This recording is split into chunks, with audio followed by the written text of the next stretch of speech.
in the race for the White House, Vice President Kamala Harris talks to Oprah while former President Donald Trump addresses an anti-Semitism event in the nation's capital. All this as a new Washington Post poll shows an extremely tight contest in critically important Pennsylvania.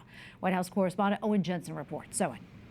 That's right, Tracy. Good evening to you. That Washington Post poll reveals the two main candidates, Harris and Trump, are in a statistical tie in the state of Pennsylvania.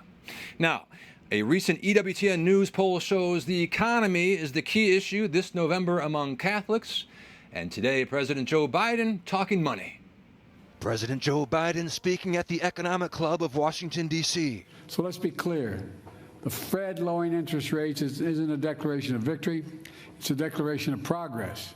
It's a signal we've entered a new phase of our economy and our recovery. The president's remarks coming a day after the Federal Reserve's big cut to interest rates, with consequences for savings, auto loans, and mortgages, and coming just weeks before the presidential election. The outgoing president also working to get his vice president into the Oval Office in January.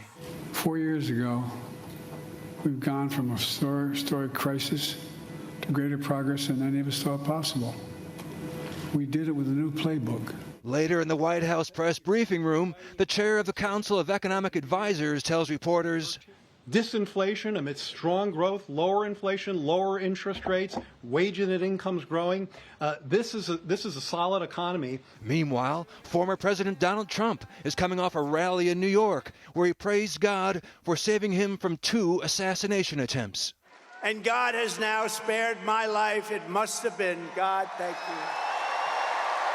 There are those that say he did it because Trump is going to turn this state around. He's going to turn this country around. He's going to make America great again. Trump also said he plans to visit Springfield, Ohio, and Aurora, Colorado. You may never see me again, but that's okay. Got to do what I got to do. Whatever happened to Trump? Well, he never got out of Springfield. Now, later tonight in Michigan, Vice President Harris is participating in a live stream with Oprah Winfrey, a 2-hour Unite for America virtual event.